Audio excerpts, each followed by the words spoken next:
Hi all, ಹೇಗಿದ್ದೀರಾ ಎಲ್ಲರೂ? Welcome back again to my channel. ನೀವೆಲ್ಲರೂ ಹುಷಾರಾಗಿದ್ದೀರಾ ಅಂತ ಹೇಳಿ ಭಾವಿಸ್ತೇನೆ. ಇಲ್ಲಿ ನಾನು ಈವ್ನಿಂಗಿಂದ ವ್ಲಾಗನ್ನು ಸ್ಟಾರ್ಟ್ ಮಾಡ್ತಾ ಇದ್ದೇನೆ. ಈ ಒಂದು ವ್ಲಾಗಲ್ಲಿ 2-3 ದಿನದ ವಿಶೇಷಗಳ ಮಿಕ್ಸ್ ಇರುವಂಥದ್ದು. ಯಾಕೆ ಕಂಟಿನ್ಯೂಸ್ ಆಗಿ ನನಗೆ ಶೂಟ್ ಮಾಡಲಿಕ್ಕೆ ಆಗಿರಲಿಲ್ಲ, ಮಧ್ಯದಲ್ಲಿ ಆರ್ಡರ್ಸ್ ಎಲ್ಲ ಇತ್ತು ಅಂತ ಹೇಳಿ ನಾನು ಸ್ಕಿಪ್ ಮಾಡಿದ್ದೆ. ಹಾಗೆ ಈವ್ನಿಂಗ್ ಈಗ ಸಿಯಾನ್ ಸ್ಕೂಲ್ ಬಸ್ಸಿಂದ ಬಂದಿದ್ದಾನೆ. ಹಿಂದೆ ಬರುವಾಗ ಅವನೇ ಹುಷಾರು, ಇಳಿಲಿಕ್ಕೆ ತುಂಬ ಲೇಟು, ಹೋಗುವಾಗ ಹತ್ತಲಿಕ್ಕೆ ಕೇಳೋದಿಲ್ಲ. ಹಾಗೆ ಅವನು ಬಂದ ಕೂಡಲೇ ತಿನ್ನಲಿಕ್ಕೆ ಅಂತ ಹೇಳಿ ಅವನಿಗೆ ವೈಟ್ ಸಾಸ್ ಪಾಸ್ತಾವನ್ನು ಮಾಡಿ ಇಟ್ಟಿದ್ದೆ. ಬೆಳಿಗ್ಗೆ ಕೇಳಿದಾಗ ಪಾಸ್ತಾ ಆಗ್ಬೋದು ಅಂತ ಹೇಳಿದ್ದ. ಹಾಗೆ ನಾನು ಅವನಿಗೆ ವೈಟ್ ಸಾಸ್ ಪಾಸ್ತಾವನ್ನು ರೆಡಿ ಮಾಡಿ ಇಟ್ಟಿದ್ದೆ ಈವ್ನಿಂಗ್ ತಿನ್ನಲಿಕ್ಕೆ ಅಂತ ಹೇಳಿ. ಹಾಗೆ ನಾನು ಇವತ್ತಿನ ಪಾಸ್ತಾವನ್ನು ರೆಡಿ ಮಾಡಿರುವಂಥದ್ದು ಈ ಒಂದು ಅಗಾರೋದ ಸ್ಟೇನ್ಲೆಸ್ ಸ್ಟೀಲ್ ಕಡಾಯಿಯಲ್ಲಿ ಹನಿಕೋಮ್ ಡಿಸೈನ್ ಅಂತ ಹೇಳಿರುವಂಥದ್ದು. ಅಂದರೆ ಇದು ಸ್ಟೇನ್ಲೆಸ್ ಸ್ಟೀಲ್ ಆದರೂ ಕೂಡ ಟ್ರೈಪ್ಲೈ ಇರುವುದರಿಂದ ಸ್ವಲ್ಪ ಕೂಡ ಅಂಟೋದಿಲ್ಲ ಇದರಲ್ಲಿ. ಮತ್ತು ಈ ನಾನ್ ಸ್ಟಿಕ್ ತವ ಯಾವ ರೀತಿಯಲ್ಲಿ ವರ್ಕ್ ಆಗ್ತದಲ್ಲ ಹಾಗೆಯೇ ವರ್ಕ್ ಆಗ್ತದೆ. ಮತ್ತು ಹೆಲ್ತಿಗೆ ಕೂಡ ಒಳ್ಳೆಯದು, ಯಾಕೆಂದರೆ ಸ್ಟೀಲ್ ಅಲ್ವಾ. ಹಾಗೂ ಹೀಟ್ ಕೂಡ ಈವನ್ ಆಗಿ ಸ್ಪ್ರೆಡ್ ಆಗ್ತದೆ. ಈ ಒಂದು ಡಿಸೈನ್ ನೋಡ್ಬೋದು ನೀವು, ಒಳ್ಳೆ ಪಾತ್ರೆಗಳಲ್ಲಿ ನಿಮಗೆ ನೋಡಲಿಕ್ಕೆ ಸಿಕ್ಕಿರ್ಬೋದು. ಹಾಗೆ ನನಗೇನಾದರೂ ಒಂದು ಹೊಸತು ಐಟಮ್ ತಂದರೆ ಅದರಲ್ಲಿ ಒಮ್ಮೆ ಮಾಡುವವರೆಗೆ ಸಮಾಧಾನ ಇರೋದಿಲ್ಲ.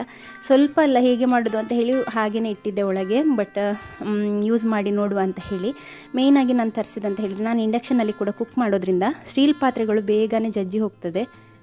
ಎಷ್ಟು ಒಳ್ಳೆ ಸ್ಟೀಲ್ ಅಂತ ಹೇಳಿ ತಂದರೂ ಕೂಡ ಇಂಡಕ್ಷನಲ್ಲಿ ಇಟ್ಟ ಕೂಡಲೇ ಒಂದು ಸೈಡಿಂದ ಬೆಂಡ್ ಆಗ್ತಾ ಬಂದ ಹಾಗೆ ಆಗ್ತಿತ್ತು. ಹಾಗಾಗಿ ನಾನು ಸ್ವಲ್ಪ ಹೆಚ್ಚು ರೇಟ್ ಆದರೂ ಪರವಾಗಿಲ್ಲ ಅಂತ ಹೇಳಿ ಅಮೆಝಾನಿಂದ ತರಿಸಿದಂಥದ್ದು. ನಿಮಗೆ ಲಿಂಕ್ ಬೇಕಾದರೆ ನಾನು ಡಿಸ್ಕ್ರಿಪ್ಷನ್ ಬಾಕ್ಸಲ್ಲಿ ಕೊಟ್ಟಿರ್ತೇನೆ, ಮೆನ್ಷನ್ ಮಾಡಿರ್ತೇನೆ. ನೀವು ಕೂಡ ಅಲ್ಲಿಂದ ಪರ್ಚೇಸ್ ಮಾಡಿ. ಬೆಸ್ಟ್ ಕಡಾಯಿ ಆಯಿತು, ನನಗೆ ತುಂಬ ಖುಷಿ ಆಯಿತು ಯೂಸ್ ಮಾಡಿದ ನಂತರ. ಫಸ್ಟ್ ಯೂಸಲ್ಲೇ ನನಗೆ ಒಳ್ಳೆ ರಿಸಲ್ಟ್ ಕೂಡ ಸಿಕ್ಕಿದೆ. ವೈಟ್ ಸಾಸ್ ಪಾಸ್ತಾಗೆ ನಾವು ಮೈದಾ ಹಾಕಿ ಮಾಡೋದ್ರಿಂದ ಫಸ್ಟಿಗೆ ನನಗೆ ಡೌಟ್ ಆಯಿತು. ಯಾಕೆಂತ ಹೇಳಿದರೆ ನಾನು ಕೇಳಿದ್ದೇನೆ, ಬೇರೆ ಕಂಪನಿದೆಲ್ಲ ಕೇಳಿದ್ದೇನೆ. ಮತ್ತು ಈ ಒಂದು ಟ್ರೈಪ್ಲೈ ಅಂತ ಹೇಳಿದರೆ ಅದರಲ್ಲಿ 3 ಲೇಯರ್ ಇರ್ತದೆ, ಒಳ್ಳೆ ಹೀಟ್ ಸ್ಪ್ರೆಡ್ ಆಗ್ತದೆ ಅಂತ ಹೇಳಿ ಕೇಳಿದ್ದೆ. ಬಟ್ ಇವತ್ತು ಎಕ್ಸ್ಪೀರಿಯೆನ್ಸ್ ಮಾಡಿ ನೋಡಿದೆ, ಒಳ್ಳೆ ರಿಸಲ್ಟ್. ಸೇಮ್ ನಾನ್ ಸ್ಟಿಕ್ಕಲ್ಲಿ ಯಾವ ರೀತಿಯಲ್ಲಿ ಒಂದ್ಸಲ ಅಡಿ ಹಿಡಿಯದೆ ಬರ್ತದೆ, ಸೊ ಅದೇ ರೀತಿಯಲ್ಲಿ ಬಂತು. ಬೆಸ್ಟ್ ಕಡಾಯಿ ಅಂತಲೇ ಹೇಳಿ ನಾನು ಇದನ್ನು ರೇಟ್ ಮಾಡ್ತೇನೆ. ಹಾಗೆ ನಿಮಗೆ ನಾನು ವಾಶ್ ಮಾಡಿ ಕೂಡ ತೋರಿಸಿದ್ದೇನೆ ಕುಕ್ಕಿಂಗ್ನ ನಂತರ. ಸ್ವಲ್ಪ ಕೂಡ ಸ್ಟಿಕ್ ಆಗಲಿಲ್ಲ, ಯಾವುದೇ ಲೇಯರ್ ಕೂಡ ಏನು ಕೂಡ ಆಗಲಿಲ್ಲ, ನೋಡ್ಬೋದು ನೀವು.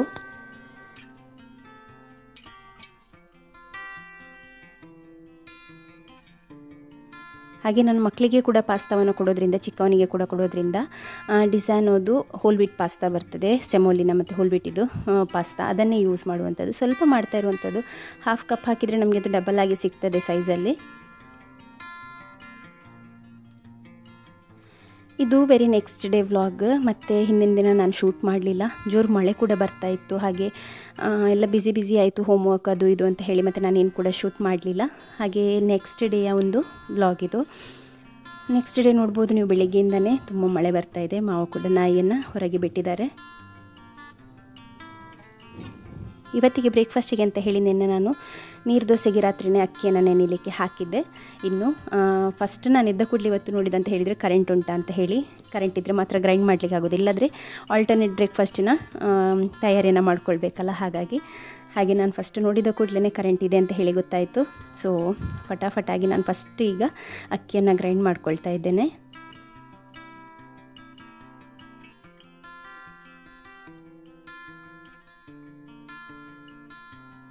ಸಾಮಾನ್ಯವಾಗಿ ಎಲ್ಲ ತಾಯಂದ್ರಿಗೂ ಇರುವಂಥ ಟೆನ್ಷನ್, ಬ್ರೇಕ್ಫಾಸ್ಟಿಗೆ ಎಂತ ಮಾಡೋದು ಅಂತ ಹೇಳಿ. ಆ ಲೆಕ್ಕದಲ್ಲಿ ನೋಡ್ಲಿಕ್ಕೆ ಹೋದರೆ ಮೊದಲಿನ ಕಾಲದಲ್ಲೇ ಸುಲಭ ಇತ್ತು. ಅನ್ನ, ಗಂಜಿ ಇದ್ದರೆ ಗಂಜಿ, ಅದನ್ನೇ ಊಟ ಮಾಡಿ ಹೋಗ್ತಿದ್ರು, ಇವನ್ ಮಕ್ಕಳು ಕೂಡ. ಬಟ್ ಈಗ ಹಾಗೆ ಅಲ್ಲ, ಎಲ್ರಿಗೂ ಈ ದೋಸೆ ಅಥವಾ ತಿಂಡಿನೇ ಆಗಬೇಕು ಬ್ರೇಕ್ಫಾಸ್ಟಿಗೆ. ಅನ್ನ ಯಾರಿಗೆ ಸಹ ಇಳಿಯೋದಿಲ್ಲ.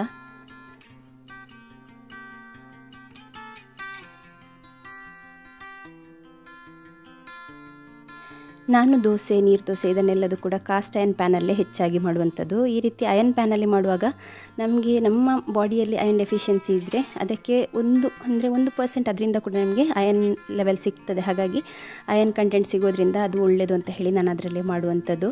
ಮತ್ತು ಫಸ್ಟ್ ಇದೊಂದು 2-3 ದೋಸೆ ಎದ್ದೊಳ್ಳಿಕ್ಕೆ ಸ್ವಲ್ಪ ಕಷ್ಟ, ಸ್ವಲ್ಪ ಕುಸ್ತಿ ಮಾಡಬೇಕು. ಅದಾದ ನಂತರ ಸರಿಯಾಗಿ ಎದ್ದೊಳ್ತದೆ.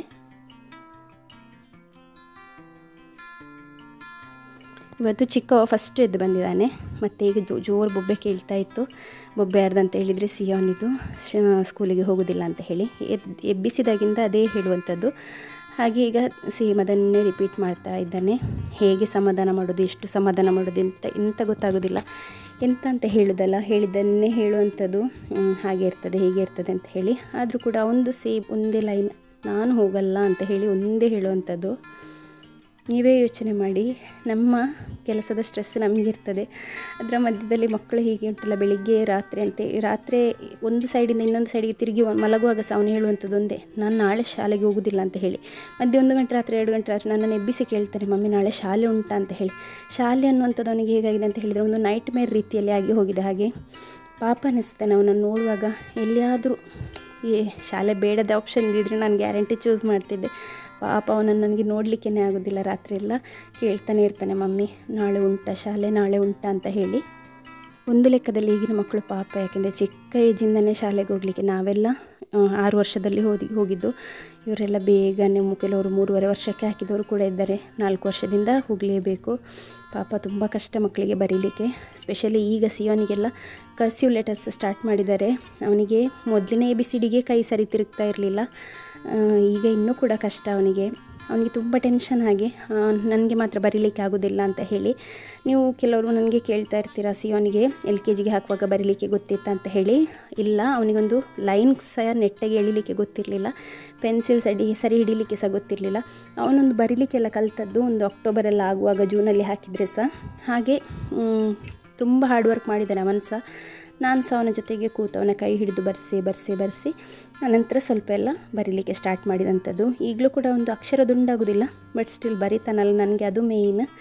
ಹಾಗೆ ಹೇಗೋ ಒಂದು ಮಕ್ಕಳು ದೊಡ್ಡವರಾಗಿ ಬರುವಾಗ ಅಕ್ಷರ ದುಂಡು ಮಾಡಿ ಅವರೇ ಬರೀತಾರೆ, ಅಷ್ಟು ಟೆನ್ಷನ್ ಮಾಡಬೇಕಂತ ಇಲ್ಲ. ಕೆಲವು ಮಕ್ಕಳದು ನಾನು ನೋಡಿದ್ದೇನೆ ಅಕ್ಷರ ಇವನ ಕ್ಲಾಸಲ್ಲಿ ತುಂಬ ಚೆಂದ ಇದೆ, ಸ್ಪೆಷಲಿ ಹೆಣ್ಣು ಮಕ್ಕಳದ್ದು. ಮತ್ತು ಅವರಿಗೆಲ್ಲ ಏಜ್ ಕೂಡ ಸ್ವಲ್ಪ ಜಾಸ್ತಿ ಇದೆ. ಇವರಲ್ಲಿ 4 ವರ್ಷ ಆಗಿ 2 ತಿಂಗಳ ಒಳಗೇ ಶಾಲೆಗೆ ಹೋದಂಥ ಮಕ್ಕಳು. ಹಾಗೆ ಇವರಿಗೆಲ್ಲ ಸ್ವಲ್ಪ ಕಷ್ಟ ಆಗ್ತದೆ, ಅಂದರೆ ಮೂಳೆ ಡೆವಲಪ್ಮೆಂಟ್ ಎಲ್ಲ ಕರೆಕ್ಟಾಗಿ ಆಗಿರೋದಿಲ್ಲ. ಹಾಗಾಗಿ ಪೆನ್ಸಿಲ್ ಹೋಲ್ಡ್ ಮಾಡಲಿಕ್ಕೆ, ಬರೀಲಿಕ್ಕೆ, ಕ್ಯಾಚ್ ಮಾಡಲಿಕ್ಕೆಲ್ಲ ಸ್ವಲ್ಪ ಟೈಮ್ ತಗೊಳ್ತದೆ. ಹಾಗೆ ನಾನು ಫೋರ್ಸ್ ಮಾಡೋದಿಲ್ಲ, ನಿನಗೆ ಎಷ್ಟು ಆಗ್ತದೆ ಅಷ್ಟು ಬರಿ ಅಂತ ಹೇಳುವಂಥದ್ದು ಅಷ್ಟೇ. ಹಾಗೆ ಅವನು ಶಾಲೆಗೆ ಹೋಗಲಿ ಅಂತ ಹೇಳಿ ಅತ್ತೆ ಕೂಡ ಚಾಕ್ಲೇಟ್ ತಂದು ಕೊಡ್ತಾ ಇದ್ದಾರೆ. ಯಾರು ಎಂತ ಕೊಟ್ಟರು, ಮೇಲಿಂದ ದೇವರೇ ಬಂದು ಏನು ಕೊಟ್ಟರು ಕೂಡ ಅವನೀಗ ಕೇಳುವ ಪರಿಸ್ಥಿತಿಯಲ್ಲಿ ಇಲ್ಲ.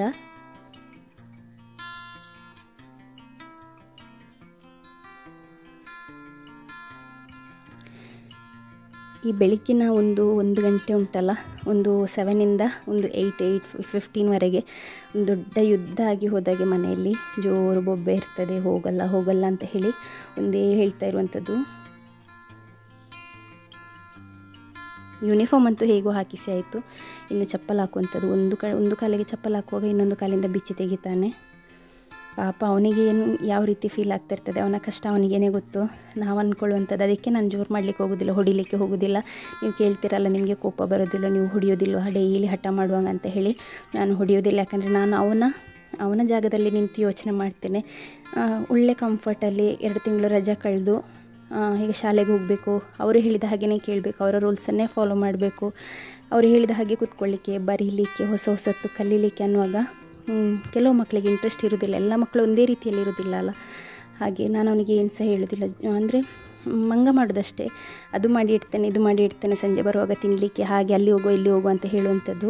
ನೀವು ನೋಡ್ಬೋದು ಬಸ್ಸಲ್ಲಿ ಕೂಡ ಹೇಗೆ ಅವನು ಎಲ್ಲ ರಾಡನ್ನು ಹಿಡಿತಾ ಇದ್ದಾನೆ ಅಂತ ಹೇಳಿ.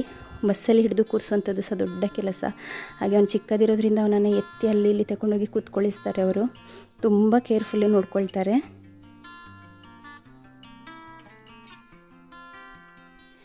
ಈಗ ಅವನು ಇಷ್ಟೆಲ್ಲ ಬೊಬ್ಬೆ ಹಾಕಿ ರೀತಿಯಲ್ಲಿ ಒದ್ದಡಿ ಶಾಲೆಗೆ ಹೋದರೂ ಕೂಡ ನನಗೆ ಮತ್ತೆ ಮನಸ್ಸಲ್ಲಿ ಅದೇ, ಅಯ್ಯೋ ಪಾಪ, ಆ ರೀತಿಯಲ್ಲಿ ಅಷ್ಟು ಕಷ್ಟದಲ್ಲಿ ಅವನು ಹೋದಲ್ಲ, ಅವನನ್ನು ಕಳಿಸಿದೆ ಅಲ್ಲ ಅಂತ ಹೇಳಿ.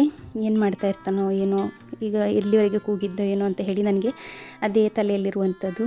ಏನು ಮಾಡೋದಲ್ಲ, ಎಲ್ಲರೂ ಆ ಒಂದು ಸ್ಟೇಜನ್ನು ದಾಟಿ ಬಂದಿರ್ತಾರೆ. ಕೆಲವರಿಗೆ ಅದು ಈಸಿಯಾಗಿರ್ತದೆ, ಕೆಲವು ಮಕ್ಕಳಿಗೆ ಕಷ್ಟ. ಕೆಲವು ಮಕ್ಕಳು 1ನೇವರೆಗೆ ಕೂಡ ಕೂಗಿದವರಿದ್ದಾರೆ. ಸೊ ಹಾಗೆ ಎಲ್ಲದೂ ನಮ್ಮ ಫೇವರಲ್ಲೇ ಬರಬೇಕು ಅಂತ ಯಾವಾಗಲೂ ಯೋಚನೆ ಮಾಡುವಂಥದ್ದು ತಪ್ಪು. ಎಲ್ಲದೂ ನಮ್ಮ ಫ್ಲೇವರಲ್ಲಿ ಇರೋದಿಲ್ಲ, ಹೇಳಲಿಕ್ಕಾಗೋದಿಲ್ಲ ಯಾವಾಗ ನಮ್ಮ ಫೇವರಲ್ಲಿ ಆಗ್ಬೋದು ಅಂತ ಹೇಳಿ.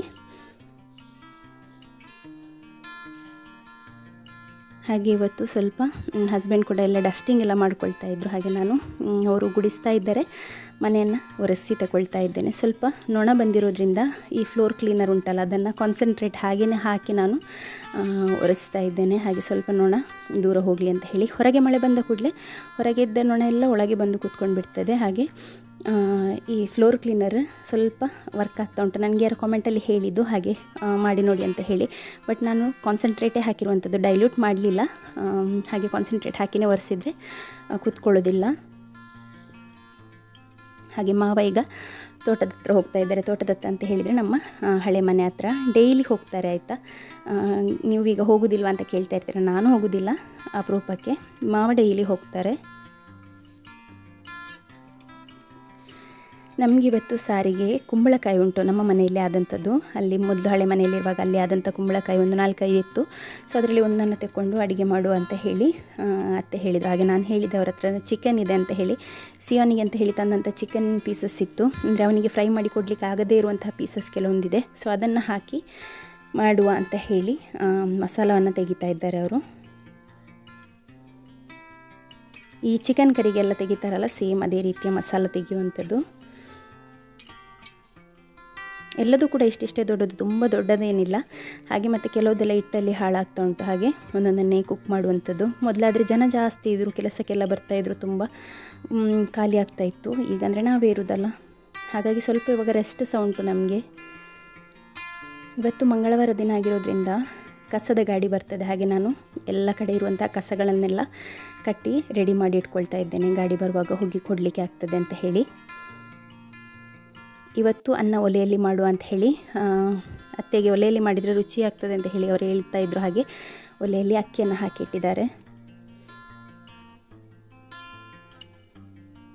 ಕಸವನ್ನು ಗೇಟ್ ಹತ್ರ ಇಟ್ಟು ಬರುವ ಹಾಗೆ ಇಲ್ಲ. ಇಟ್ಟು ಬಂದರೆ ಅಂದರೆ ಜೋರು ಮಳೆ ಬರುವಾಗ ಎಲ್ಲಾದರೂ ಗಾಡಿ ಬಂದಾಗ ನಾವು ಮನೆಯಲ್ಲಿ ಇರಲಿಲ್ಲ ಅಥವಾ ಕೇಳಲಿಲ್ಲ ಆದರೆ ಅಂತ ಹೇಳಿ ಹೊರಗೆ ಇಟ್ಟರೆ ಬೇರೆಯವರ ನಾಯಿ ಬಂದು ಓಪನ್ ಮಾಡಿ ಬಿಡ್ತದೆ. ಹಾಗೆ ನಾನು ಗೇಟಿನ ಹತ್ತಿರ ತಗೊಂಡೋಗಿ ಇಟ್ಟು ಬಂದಿದ್ದೇನೆ. ಮತ್ತು ಅವರು ಅಂದರೆ ಮ್ಯೂಸಿಕ್ ಹಾಕ್ಕೊಂಡು ಬರ್ತಾರಲ್ಲ, ಆಗ ಹೋಗಿ ಕೊಡುವ ಅಂತ ಹೇಳಿ.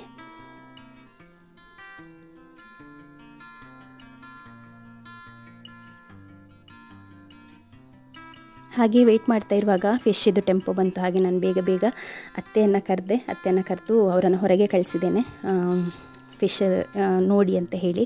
ಯಾಕೆಂದರೆ ಡೈಲಿ ಇಲ್ಲಿ ಫಿಶ್ಶಿದು ಟೆಂಪೋ ಪಾಸ್ ಆಗೋದ್ರಿಂದ ನಮಗೆ ಸ್ವಲ್ಪ ಒಳ್ಳೆ ಫಿಶ್ ತೆಕ್ಕೊಳ್ಳಿಕ್ಕಾಗ್ತದೆ. ಇಲ್ಲಾಂದರೆ ನಾವು ಸಂಡೇ ತಂದು ಸ್ಟೋರ್ ಮಾಡಿ ಇಡುವಂಥದ್ದು 1 ವಾರಕ್ಕೆ ಬೇಕಾದಷ್ಟು. ಹಾಗೆ ಈಗ ಇಲ್ಲಿ ಡೈಲಿ ಟೆಂಪೋ ಡೈಲಿ ಬರೋದಿಲ್ಲ, ಫ್ಯೂ ಡೇಸಿನ ವೀಕ್. ಸೊ ಆಗ ತೆಕ್ಕೊಂಡು ಇಟ್ಕೊಳ್ಳುವಂಥದ್ದು. ಹಾಗೆ ಇವತ್ತು ಅತ್ತೆಯನ್ನು ಬೇಗ ಕಳಿಸಿದೆ ನಾನು. ಇಲ್ಲಾದರೆ ಅಂದರೆ ನನಗೆ ಓಡಲಿಕ್ಕೆ ಆಗೋದಿಲ್ಲ. ನನಗೆ ಟೆಂಪೋದವ್ರ ಹತ್ರ ಹೇಳಿದ್ದೇನೆ, ಅತ್ತೆಗೆ ಅಂದರೆ ಅಷ್ಟು ಜೋರು ಕೇಳೋದಿಲ್ಲ ಸಹ. ಹಾಗೆ ನಾನು ಹೇಳಿದ್ದೇನೆ, ಒಬ್ಬರಿಗೆ ಕೇಳೋದಿಲ್ಲ, ಒಬ್ಬರಿಗೆ ಓಡಲಿಕ್ಕೆ ಆಗೋದಿಲ್ಲ, ಸ್ವಲ್ಪ ನೋಡಿ ಹೋಗಿ ಅಂತ ಹೇಳಿ. ಹಾಗೆ ಅವರು ಫಾಸ್ಟ್ ಹೋಗಿಬಿಟ್ರೆ ಮತ್ತು ನಮಗೆ ಓಡಲಿಕ್ಕೆ ಆಗೋದಿಲ್ಲ ಅಲ್ಲ. ಹಾಗೆ ಅಂತ ಹೇಳಿದ್ದಕ್ಕೆ ಅವರಿಗೆ ಡೈಲಿ ಅಂದರೆ ಇವರು ನಮಗೆ ಮೊದಲಿಂದ ಕೂಡ ಪರಿಚಯದವರೇ ಟೆಂಪೋದವರು. ಹಾಗೆ ಅವರು ನಿಲ್ಲಿಸಿದರು. ಹಾಗೆ ಬಂದು ನೋಡುವಾಗ ಬೂತಾಯಿ 5 ಮೀನಿಗೆ 200 ರೂಪಾಯಿ ಅಂತ ಹೇಳಿದರು. ಹಾಗೆ 3 ಮೀನು ಸಿಕ್ಕಿದೆ, 100 ರೂಪಾಯಿಗೆ 3 ಮೀನು. ಮತ್ತು ಒಂದು ಎಕ್ಸ್ಟ್ರಾ ಕೇಳಿದ್ದಕ್ಕೆ ಒಂದು ಎಕ್ಸ್ಟ್ರಾ ಕೊಟ್ಟಿದ್ದಾರೆ. ಹಾಗೆ 4 ಮೀನಿಗೆ 100 ರೂಪಾಯಿ. ಈಗ ತುಂಬ ಕಾಸ್ಟ್ಲಿ ಮಳೆ ಎಲ್ಲ ಬರ್ತಾ ಇರೋದ್ರಿಂದ. ಇವತ್ತು ನನಗೆ ಬಟ್ಟೆ ತೊಳಿಲಿಕ್ಕೆ ಸ್ವಲ್ಪ ಕೂಡ ಮನಸ್ಸಿರಲಿಲ್ಲ, ಹಾಗೂ ಸುಸ್ತಾಗ್ತಾಯಿತ್ತು. ಬೆಳಿಗ್ಗೆಯಿಂದ ಅಂದರೆ ಆಚೆ ಈಚೆ ಓಡಾಡಿ ಕೆಲಸ ಮಾಡ್ತಾನೇ ಇದ್ದು ಎನರ್ಜಿನೇ ಇರಲಿಲ್ಲ. ಹಾಗೆ ನಾನು ಯಾವುದೆಲ್ಲ ಮಿಷಿನಲ್ಲಿ ವಾಶ್ ಮಾಡಲಿಕ್ಕೆ ಆಗ್ತದೆ ಅದನ್ನೆಲ್ಲ ಮಿಷಿನಿಗೆ ಹಾಕ್ತಾ ಇದ್ದೇನೆ.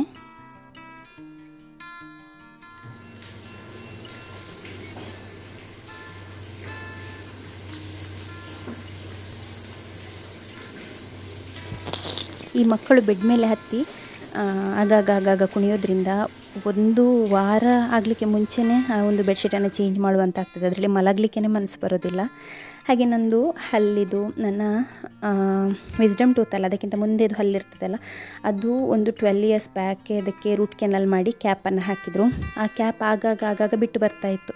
ಹಾಗೆ 2 ಮಂತ್ಸ್ ಬ್ಯಾಕ್ ಕೂಡ ನಾನು ಹೋಗಿದ್ದೆ ಆ ಕ್ಯಾಪನ್ನು ಫಿಕ್ಸ್ ಮಾಡಿ ಬರಲಿಕ್ಕೆ. ಡಾಕ್ಟ್ರ್ ಹೇಳಿದರು ಅದು ಅಂದರೆ 10 ಇಯರ್ಸ್ ಮಾತ್ರ ಬರುವಂಥದ್ದು, ತುಂಬ ವರ್ಷ ಆಯ್ತಲ್ಲ, ಹಾಗೆ ಅದು ಹೊಸತ್ತು ಮಾಡಿಸಬೇಕು ಅಂತ ಹೇಳಿ. ಹಾಗೆ ಆ ಕ್ಯಾಪ್ ಬಿದ್ದು ಹೋಯಿತು ಅಂತ ಹೇಳಿ ತುಂಬ ದಿನ ಆಯಿತು, ನಾನೀಗ ಒಂದು 4-5 ದಿನ ಆಯಿತು. ಹಾಗೆ ಅದರ ಮೇಲೆ ಸೈಡಿನ ಗಮ್ಸ್ ಏನಿದೆ ಅದು ಓವರ್ಲ್ಯಾಪ್ ಆಗಿ ಬರಲಿಕ್ಕೆ ಸ್ಟಾರ್ಟ್ ಆಯಿತು. ಹಾಗೆ ನಾನು ಹಸ್ಬೆಂಡ್ ಹತ್ರ ಮೊನ್ನೆಯಿಂದ ಹೇಳ್ತಿದ್ದೆ ಪುರ್ಸೊತ್ತಿರುವಾಗ ಹೋಗುವ ಅಂತ ಹೇಳಿ. ಇವತ್ತು ಟೈಮ್ ಇದೆ ಹೇಳಿದರು. ಹಾಗೆ ನಾವು ಮಡಂತಿಯರ್ ಹೋಗ್ತಾ ಇದ್ದೇವೆ ಡೆಂಟಿಸ್ಟ್ ಹತ್ತಿರ. ಮಡಂತಿಯರಲ್ಲಿ ನಾನು ಮೊದಲು ಬ್ರೇಸಸ್ ಹಾಕಿದ್ದು ಕೂಡ ಸ್ಮೈಲ್ ಡೆಂಟಲ್ ಕ್ಲಿನಿಕ್ ಇದೆ ಅಲ್ಲ, ಡಾಕ್ಟರ್ ಶಮೀಮಾ ಇದ್ದಾರಲ್ಲ, ಸೊ ಅವರ ಕ್ಲಿನಿಕಲ್ಲಿಯೇ. ನನಗೆ ಒಳ್ಳೆ ಎಕ್ಸ್ಪೀರಿಯೆನ್ಸ್ ಇದೆ, ಹಾಗಾಗಿ ನಾನು ಅಲ್ಲಿಗೆ ಹೋಗುವಂಥದ್ದು.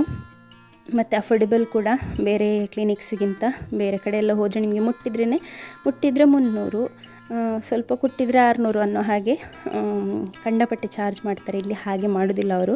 ಸೊ ಅಗತ್ಯ ಇದ್ದ ಟ್ರೀಟ್ಮೆಂಟನ್ನು ಮಾತ್ರ ಕೊಡುವಂಥದ್ದು. ಹಾಗೆ ನಾನು ಅಲ್ಲಿಗೆ ಬಂದಿದ್ದೇನೆ. ಅವ್ರು ಮೊದಲೇ ಹೇಳಿದರು ಹೊಸತೆ ಮಾಡಿಸಿ ಅಂತ ಹೇಳಿ, ಮತ್ತೆ ನೋಡುವ ಅಂತ ಹೇಳಿ ನಾನು ಜಸ್ಟ್ ಫಿಕ್ಸ್ ಮಾಡಿಸಿ ಬಂದಂಥದ್ದು. ಅಂದರೆ ಈಗ ಪ್ರೆಗ್ನೆನ್ಸಿಯಲ್ಲೆಲ್ಲ ಈ ಡೆಂಟಲ್ ಟ್ರೀಟ್ಮೆಂಟ್ ಎಲ್ಲ ಹೆಚ್ಚು ಬರುವಂಥದ್ದು. ಅಂದರೆ ನಮ್ಮ ಪ್ರೆಗ್ನೆನ್ಸಿಯಲ್ಲಿ ನಮ್ಮ ಕ್ಯಾಲ್ಶಿಯಮ್ ನಮ್ಮ ಬಾಡಿಯಲ್ಲಿ ಇದ್ದಿದ್ದೆಲ್ಲ ಹೆಚ್ಚಾಗಿ ನಮ್ಮ ಮಗುವಿನ ಡೆವಲಪ್ಮೆಂಟಿಗೆ ಹೋಗೋದ್ರಿಂದ ಎಲ್ಲ ಈ ಹಲ್ಲಿಂದ ಹಿಡಿದು ಎಲ್ಲದು ಟೊಳ್ಳಾಗ್ತಾ ಬರುವಂಥದ್ದು. ಎವ್ರಿ ಪ್ರೆಗ್ನೆನ್ಸಿಯಲ್ಲಿ ಅಂದರೆ ಹೆಚ್ಚೆಚ್ಚು ಪ್ರೆಗ್ನೆಂಟ್ ಆಗ್ತಾ ಇದ್ದ ಹಾಗೆಯೇ ನಮ್ಮ ಕ್ವಾಲಿಟಿ ಆಫ್ ಲೈಫ್ ಕಡಿಮೆ ಆಗ್ತಾ ಬರುವಂಥದ್ದು. ನಿಜ ಹೇಳಬೇಕಂತ ಹೇಳಿದರೆ ಅದೇ ಬಿಟ್ಟರ್ ಟ್ರುತ್ ಪ್ರೆಗ್ನೆನ್ಸಿದು. ಹಾಗೆ ನಮ್ಮ ಕ್ವಾಲಿಟಿ ಆಫ್ ಲೈಫ್ ಕಡಿಮೆ ಆದಾಗ ಇನ್ನೊಂದು ಜೀವ ನಮ್ಮ ಹೊಟ್ಟೆಯಲ್ಲಿ ಬೆಳೀತಾ ಇರ್ತದಲ್ಲ, ಹಾಗೆ ನಮ್ಮ ಬಾಡಿ ಅದಕ್ಕೆ ಹೆಚ್ಚು ಕಾನ್ಸಂಟ್ರೇಟ್ ಮಾಡೋದ್ರಿಂದ ಸ್ಪೆಷಲಿ ಪ್ರೆಗ್ನೆನ್ಸಿಯಲ್ಲಿ ಹಲ್ಲಿನ ತೊಂದರೆಗಳು ಜಾಸ್ತಿ ಬರುವಂಥದ್ದು. ಹಾಗೆ ನನಗೆ ಒಂದನ್ನು ತೋರಿಸಲಿಕ್ಕೆ ಅಂತ ಹೇಳಿ ಹೋಗಿದ್ದೆ, ನನಗೆ 2 ಎಕ್ಸ್ಟ್ರಾ ಫಿಲ್ಲಿಂಗನ್ನು ಮಾಡಬೇಕಾಗಿ ಬಂತು. ಎಲ್ಲ ಕಡೆ ಗಾಯ ಬಾಯಲ್ಲಿ. ನನಗೆ 1 ಗಂಟೆ ನಂತರ ಸಾಫ್ಟ್ ಫುಡ್ ತಿನ್ನಲಿಕ್ಕೆ ಹೇಳಿದರು. 1 ಗಂಟೆ ಅಲ್ಲ, ನಾನು ಇಡೀ ದಿನ ಏನು ಸಹ ತಿನ್ನಲಿಲ್ಲ. ಅಂದರೆ ಅಲ್ಲಿ ಹೋಗಲಿಕ್ಕೆ ಮುಂಚೆ ನಾನು ಏನೋ ಪುಣ್ಯಕ್ಕೆ ನೀರು ದೋಸೆ ತಿಂದು ಹೋಗಿದೆ. ಬೇರೆ 2 ಕೂಡ ಡಿಕೆ ಅದರಲ್ಲಿ ಆಗಿತ್ತು, ಅಂದರೆ ಕ್ಯಾವಿಟಿ ಆಗಿ ಸ್ವಲ್ಪ ಡಿಕೆ ಆದ ಹಾಗೆ ಆಗಿತ್ತು. ಹಾಗೆ ಅದಕ್ಕೆ ಕೂಡ ಫಿಲ್ಲಿಂಗನ್ನು ಮಾಡಿದ್ದಾರೆ. ಒಟ್ಟು ನನಗೆ ಎಷ್ಟು ಒಂದು 3,500 ಟ್ರೀಟ್ಮೆಂಟ್ ಆಯಿತು. ಹಾಗೆ ಕ್ಯಾಪ್ 5 ಡೇಸಲ್ಲಿ ಕೊಡ್ತೇನೆ ಹೇಳಿದರು. ಹಾಗೆ ನಾನು ಸಾಫ್ಟ್ ಫುಡ್ ಆದರೂ ತಿನ್ಬೋದು ಅಂತ ಅಂದ್ಕೊಂಡಿದ್ದೆ. ಬಟ್ ಎಷ್ಟು ಗಾಯ ಆಗಿತ್ತು ಅಂತ ಹೇಳಿದರೆ, ನಾಲಿಗೆಗೆ ಸಹ ಗಾಯ ಆಗಿತ್ತು, ಮತ್ತು ಹಲ್ಲೆಲ್ಲ ಸ್ವಲ್ಪ ಟ್ರಿಮ್ ಮಾಡಿದ್ರಲ್ಲ ಹೊಸಡಿಗೆ, ಅಲ್ಲಿ ಇಲ್ಲಿ ಎಲ್ಲ ಕಡೆ ಗಾಯ, ತುಂಬ ಬ್ಲೀಡಿಂಗ್ಸ್ ಆಗ್ತಾಯಿತ್ತು. ಹಾಗೆ ನಾನು ಏನು ಸಹ ತಿನ್ನೋದು ಬೇಡ ಅಂತ ಆಯಿತು. ನನಗೆ ನೋವು ಕೂಡ ಆಗ್ತಾಯಿತ್ತು, ಸ್ವೆಲ್ಲಿಂಗ್ ಇತ್ತು ಎಲ್ಲ. ಹಾಗೆ ಸ್ವಲ್ಪ ಹೊತ್ತು ಹಾಗೇ ಕೂತ್ಕೊಂಡು ಟಿ ವಿ ನೋಡ್ತಾ ಇದ್ದೆ. ಮಗುವಿಗೆ ಮಾತ್ರ ನಾನು ಅವನನ್ನು ನಿದ್ದೆಯಿಂದ ಎಬ್ಬಿಸಿ ಕರ್ಕೊಂಡು ಹೋದದ್ದು ಸೀದಾ. ಹಾಗೆ ಬನಾನ ಮತ್ತು ಬಿಸ್ಕೆಟನ್ನು ಕೊಟ್ಟಿದ್ದೆ. ಸೊ ಈ ಡೈಜೆಸ್ಟಿವ್ ಬಿಸ್ಕೆಟ್ ಉಂಟಲ್ಲ ಅದು. ಹಾಗೆ ಅವನಿಗೆ ಒಂದು ಪ್ಯಾನ್ ಕೇಕನ್ನು ಮಾಡಿ ಕೊಟ್ಟಿದ್ದೇನೆ. ಪ್ಯಾನ್ ಕೇಕ್ ರೆಸಿಪಿ ಯಾರಿಗಾದರೂ ಬೇಕಿದ್ದರೆ ಕಳೆದ ವ್ಲಾಗಲ್ಲಿ ಹಾಕಿದ್ದೇನೆ, ಚೆಕ್ ಮಾಡಿ ನೋಡಿ. ಅವನದನ್ನು ತಿಂತಾ ಇದ್ದ. ಅಂದರೆ ಲೇಟಾಗಿದೆ ಈಗ ಆಲ್ರೆಡಿ. ನಾವು ರಿಟರ್ನ್ ಬರುವಾಗಲೇ ಒಂದು 2 ಗಂಟೆ ಎಲ್ಲ ಆಗ್ತಾಯಿತ್ತು. ಹಾಗೆ ಹಸ್ಬೆಂಡ್ ಮಾತ್ರ ಊಟ ಮಾಡಿ ಫ್ಯಾಕ್ಟ್ರಿಗೆ ಹೋದರು. ನನಗೆ ಈ ಫಿಲ್ಲಿಂಗ್ ಎಲ್ಲ ಮಾಡಿರೋದ್ರಿಂದ ಯಾವಾಗಲೂ ನನ್ನ ಕಾನ್ಸಂಟ್ರೇಷನ್ ಅಲ್ಲೇ ಇರುವಂಥದ್ದು. ಅಂದರೆ ನಮ್ಮ ಬಾಯಲ್ಲಿ ಏನಾದರೂ ಸ್ವಲ್ಪ ಡಿಫ್ರೆನ್ಸ್ ಆದರೂ ಕೂಡ ನಮಗೆ ನಮ್ಮ ನಾಲಿಗೆದು ಒಂದೇ ಕೆಲಸ ಅಲ್ಲ, ಅಲ್ಲಿಗೆ ಹೋಗುವಂಥದ್ದು. ಹಾಗೆ ನನ್ನದು ಸಹ ಹಾಗೇ ಆಗ್ತಾಯಿತ್ತು. ನನಗೆಂದರೆ ಹೇಳಿದರು ಡಾಕ್ಟ್ರ್ ಆ ಥರ ಮಾಡಬೇಡಿ ಅಂತ ಹೇಳಿ. ಬಟ್ ಸ್ಟಿಲ್ ನಮ್ಮ ನಾಲಿಗೆ ಕೆಲಸ ಅದೇ, ಇಲ್ಲಿ ಏನಾಗಿದೆ ಅಲ್ಲಿ ಏನಾಗಿದೆ ಅಂತ ಹೇಳಿ ನೋಡುವಂಥದ್ದು. ಹಸ್ಬೆಂಡ್ ಸಿಯೋನಿಗೆ ಅಂತ ಹೇಳಿ ಸ್ವಲ್ಪ ಡ್ರೈಡ್ ಸ್ಟ್ರಾಬೆರೀಸನ್ನು ತಂದಿದ್ದರು. ಇವು ಚಿಕ್ಕವ ನೋಡಿ ಸ್ಟೂಲ್ ಇಟ್ಟು ನಾನು ಬೇರೆ ಕೆಲಸ ಮಾಡ್ತಾಯಿದ್ದೆ ಕಿಚನಲ್ಲಿ. ಅವನಿಲ್ಲಿ ಆಟ ಆಡ್ತಾ ಇದ್ದ ಅಂತ ಹೇಳಿ ಲೈಟ್ ಹಾಕಿ ಕೊಟ್ಟಿದ್ದೆ. ಎಲ್ಲ ಕೆಳಗೆ ಹಾಕಿಬಿಟ್ಟಿದ್ದಾನೆ.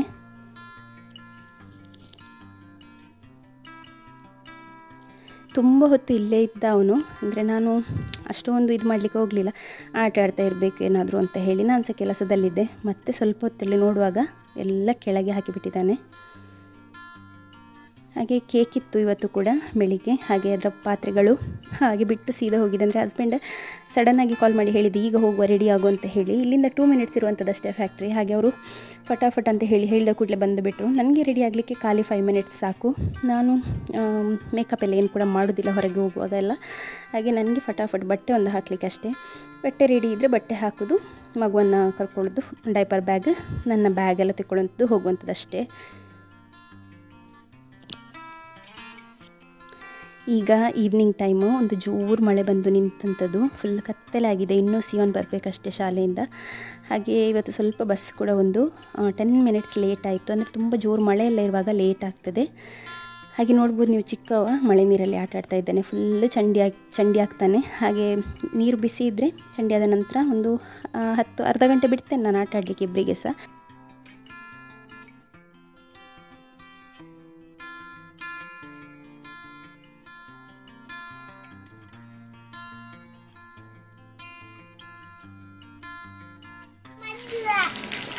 सियान स्कूल बरायला लगे हैप्पी अल लगी तो पले येता गे बरं नाही ना तुका काल्याक बस सर सोंग बरं जाईन स्कूल असं नाही गे बरं आता ना स्कूल खाल्या ಕಬಾಬ್ ದಿತ್ತಾನೆ. ಇದು ನಮ್ಮ ಸಿಯಾನ್ನ ಒಪಿನಿಯನ್. ಎಲ್ಲದಕ್ಕೆ ಕೂಡ ನೋ ಅಂತಲೇ ಹೇಳಿದ್ದು. ಅವನಿಗೆ ಇಷ್ಟ ಆಗಲಿಲ್ಲ, ಶಾಲೆ ಇಷ್ಟ ಇಲ್ಲ, ಹೋಗಲ್ಲ ಅಂತಲೇ ಹೇಳಿ. ಇಬ್ಬರು ಮಳೆಯಲ್ಲಿ ಚಂಡಿಯಾಗಿ ಆಟ ಆಡಿದ ನಂತರ ಮತ್ತೆ ಬಿಸಿ ನೀರಲ್ಲಿ ಸ್ನಾನವನ್ನು ಮಾಡಿಸ್ತೇನೆ. ಮತ್ತು ಇವರಿಗೆ ಈ ಶೀತ ಜ್ವರ ಎಲ್ಲ ಎಂಥ ಸಹ ಬರೋದಿಲ್ಲ ಆಯಿತಾ. ಯಾಕೆ ಅಂತ ಹೇಳಿದರೆ ಮಕ್ಕಳ ಬಾಡಿ ನಾವು ಒಮ್ಮೆ ಈ ರೀತಿ ತಣ್ಣಗೆ ತಂಪಾಗಿ ಎಕ್ಸ್ಪೋಜರ್ ಆದ ಕೂಡಲೇ ಅವರ ಬಾಡಿಯನ್ನು ಹೀಟ್ ಮಾಡಬೇಕು. ಆ ಟೈಮ್ನಲ್ಲಿ ಅವ್ರದ್ದು ಇಮ್ಯುನಿಟಿ ಕಡಿಮೆ ಇರುವಂಥದ್ದು. ಆ ಟೈಮ್ನಲ್ಲಿ ಇನ್ನೂ ಕೂಡ ಏನಾದರೂ ನಾವು ತಂಪಾಗಿರುವಂಥದ್ದನ್ನೇ ಕೊಟ್ಟರೆ ಆಗ ಅವರಿಗೆ ಈ ವೈರಸ್ ಅಂಥದ್ದೆಲ್ಲ ಕ್ಯಾಚ್ ಆಗುವಂಥದ್ದು ಬೇಗ. ಮತ್ತೆ ಹೋಗಿ ನಾವು ಹೀಟಾಗಿ ಒಳ್ಳೆ ಬಿಸಿ ನೀರಲ್ಲೆಲ್ಲ ಸ್ನಾನ ಮಾಡಿಸಿದರೆ ಬಾಡಿ ಕೂಡ ಹೀಟ್ ಆದರೆ ಮತ್ತೇನಾದರೂ ತಿನ್ನಲಿಕ್ಕೆ ಕೂಡ ಹೀಟ್ ಇರುವಂಥದ್ದು ಕುಡಿಯುವಂಥದ್ದು ಕೊಟ್ಟರೆ ಅಲ್ಲಿಂದ ಅಲ್ಲಿಗೆ ಸರಿ ಆಗ್ತದೆ. ಅವರಿಗೆ ಒಂದು ಆಟ ಆಡಿದ ಹಾಗೆ ಸಹ ಆಗ್ತದೆ, ಇಮ್ಯುನಿಟಿ ಕೂಡ ಸಪ್ರೆಸ್ ಆಗೋದಿಲ್ಲ.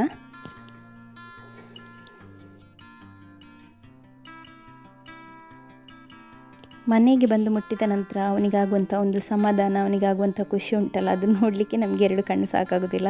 ಅವನು ಬಂದ ಅವನ ಟಾಯ್ಸಲ್ಲೆಲ್ಲ ಆಟಾಡಿ ಎಲ್ಲ ಕಡೆ ಹೋಗಿ ಚಿಕ್ಕವನ ಜೊತೆ ಆಟಾಡಿ ಎಲ್ಲ ಮಾಡಿ ಬರ್ತಾನೆ. ಯಾಕೆಂದರೆ ಎಲ್ಲೋ ಒಂದು ಜೈಲಿಂದ ಬಿಟ್ಟ ಹಾಗೆ ಅವನು ಫೀಲ್ ಮಾಡುವಂಥದ್ದು ಶಾಲೆಯಿಂದ ಬಂದ ಕೂಡಲೇ. ಹಾಗೆ ಚಿಕ್ಕ ಉಂಟಲ್ಲ, ಒಳಗೆ ಹೋಗಿ ನಾವು ಅಂದರೆ ಇಲ್ಲಿ ಎಲ್ಲಾದರೂ ಲೋಟ ಏನಾದರೂ ಸಿಕ್ಕಿದ್ರೆ ಉಂಟಲ್ಲ, ಒಳಗೆ ಹೋಗಿ ಒಂದು ಲೋಟ ತಗೊಂಡು ಬಂದು ಬೀಳುವ ನೀರನ್ನು ಹಿಡಿದು ಕುಡಿದು ಬಿಡ್ತಾನೆ. ಹಾಗೆ ಅದು ಅಷ್ಟು ಒಳ್ಳೆ ನೀರಲ್ಲ ಮೇಲಿಂದ ಬರುವಂಥದ್ದು. ಹಾಗೆ ನಾನು ಕುಡಿಲಿಕ್ಕೆ ಬಿಡೋದಿಲ್ಲ. ಈಗ ಹೊಸತೊಂದು ಟ್ರಿಕ್ ತಗೊಂಡಿದ್ದಾನೆ. ಒಂದು ಸ್ಪ್ರೈಟ್ ಇದು ಬಾಟಲ್ ಇದೆ ಆಚೆ ಬಿದ್ದದ್ದು, ಅದನ್ನು ತಗೊಂಡು ಬಂದು ಅದರಲ್ಲಿ ನೀರು ತುಂಬಿಸಿ ಕುಡಿಲಿಕ್ಕೆ ನೋಡ್ತಾನೆ. ಹಾಗೆ ಇವತ್ತು ಹೋಮ್ವರ್ಕ್ ಕೂಡ ಇತ್ತು. ಹೋಮ್ವರ್ಕ್ ಮಾಡಿಸೋದು ಆ್ಯಸ್ ಯೂಶ್ವಲ್ ಕಷ್ಟದ ಕೆಲಸ. ಹಾಗೆ ಇದಾದರೆ ಪರವಾಗಿಲ್ಲ ಬರೆಯುವಂಥದ್ದು. ABCD ಎಲ್ಲ ಬರೆಯೋದು ಸ್ವಲ್ಪ ಕಷ್ಟ ಆಗ್ತದೆ ಅವನಿಗೆ. ಇದೆಲ್ಲ ಈ ಒಂದು ಬಾಕ್ಸ್ ರೀತಿಯಲ್ಲಿ ಉಂಟಲ್ಲ, ಹಾಗೆ ಲೈನ್ಸ್ ಇಲ್ಲ ಅಲ್ಲ, ಈಸಿ ಆಗ್ತದೆ. ಹಾಗೆ ಸ್ಪೆಲ್ಲಿಂಗ್ಸ್ ಎಲ್ಲ ಗೊತ್ತು, ಆದರೆ ಸ್ವಲ್ಪ ಆಚೆ ಈಚೆ ಮಾಡ್ತಾನೆ. ಈಗ ಅಂದರೆ ಬಿಗಿನಿಂಗ್ ಅಲ್ವಾ, ಕಳೆದ ವರ್ಷ ಬರೆದಂಥದ್ದು ಈಗ ಪುನಃ ಒಮ್ಮೆ ಬರೀಲಿಕ್ಕೆ ಅಂದರೆ 2 months ಗ್ಯಾಪಲ್ಲಿ ಸ್ವಲ್ಪ ಕಷ್ಟ ಆಗ್ತಾ ಉಂಟು. ಹಾಗೆ ನಾನು ಕಿಚನಿಂದ ನನಗೆ ಅಕ್ಕಿ ಕಡಿಲಿಕ್ಕೆ ಇತ್ತು ನಾಳೆ ದೋಸೆಗೆ ಅಂತ ಹೇಳಿ, ಹಾಗೆ ಕಿಚನಿಂದ ನಾನು ಅವನಿಗೆ ಡೈರೆಕ್ಟ್ ಮಾಡ್ತಾಯಿದ್ದೆ ಹೇಗೆ ಬರೀಬೇಕು ಏನು ಮಾಡಬೇಕು ಅಂತ ಹೇಳಿ. ಆದರೆ ನಮ್ಮ ಚಿಕ್ಕವ ಇದ್ದಾನಲ್ಲ, ಅವನಿಗೆ ನಾನು ದಾಳಿಂಬೆಯನ್ನು ಕೊಟ್ಟು ಕೂತ್ಕೊಳಿಸಿದ್ದೆ. ದಾಳಿಂಬೆ ಒಂದೊಂದೇ ಬೀಜವನ್ನು ತೆಗೆದು ತಿನ್ನುವಾಗ ಲೇಟ್ ಆಗ್ತದೆ ಅಂತ ಹೇಳಿ ಅವನು ಬೇಗ ಬೇಗ ದಾಳಿಂಬೆ ತಿಂದು ಇವನಿಗೆ ಉಪದ್ರ ಮಾಡಲಿಕ್ಕೆ ಬಂದಿದ್ದಾನೆ. ಹಾಗೆ ಅವನನ್ನು ಕರ್ಕೊಂಡು ಹೋಗುವಂಥದ್ದು. ಅವನು ಪೆನ್ಸಿಲ್ ತಗೊಂಡು ಎಲ್ಲ ಕಡೆ ಬರೀತಾನೆ, ಮತ್ತು ಪೇಜನ್ನೇ ಹರಿದು ಹಾಕಿಬಿಡ್ತಾನೆ. ಹಾಗೆ ಅವನನ್ನು ಕರ್ಕೊಂಡೇ ಬಂದಿದ್ದೇನೆ ನಾನು ಕಿಚನಿಗೆ. ಮತ್ತು ನಾನೇನು ಶೂಟ್ ಮಾಡಲಿಲ್ಲ, ಈವ್ನಿಂಗ್ ಇದ್ದಿದ್ದು. ಸಿಯೋನಿಗೆ ಮಾತ್ರ ನಾನಿಲ್ಲಿ ಊಟವನ್ನು ತಗೊಂಡಿದ್ದೇನೆ. ನನಗೆ ಓಟ್ಸನ್ನು ಮಾಡಿದ್ದೆ ಕುಡಿಲಿಕ್ಕೆ ಅಂತ ಹೇಳಿ. ತಿನ್ನಲಿಕ್ಕೆ ಏನು ಸಾಗ್ತಾ ಇರಲಿಲ್ಲ, ಯಾವ ಸೈಡ್ ಕಚ್ಚಲಿಕ್ಕೆ ಸಾಗೋದಿಲ್ಲ, ಯಾವ ಸೈಡ್ ಕುಡಿಲಿಕ್ಕೆ ಸಾಗ್ತಾ ಇರಲಿಲ್ಲ. ಹಾಗೆ ನಾನು ಸ್ವಲ್ಪ ಓಟ್ಸನ್ನು ಮಾಡಿ ಇಟ್ಟಿದ್ದೆ ಸಿಯೋನಿಗೆ ಅಂತ ಹೇಳಿ ಅನ್ನ ತಗೊಂಡಿದ್ದೇನೆ. ಚಿಕ್ಕವ ಸಂಜೆ ಪ್ಯಾನ್ಕೇಕ್ ತಿಂದ್ರಿಂದ ಅವನೇನು ಸಹ ತಿನ್ನಲಿಕ್ಕೆ ಕೇಳಲಿಲ್ಲ. ಹಾಗೆ ಇಷ್ಟೇ ನಮ್ಮ ಇವತ್ತಿನ ಒಂದು ಸಿಂಪಲ್ ಡೇ. ಈ ಒಂದು ವ್ಲಾಗ್ ಇಷ್ಟ ಆದರೆ ಲೈಕ್ ಮಾಡೋದನ್ನು ಮರಿಬೇಡಿ. And thanks for watching. Bye.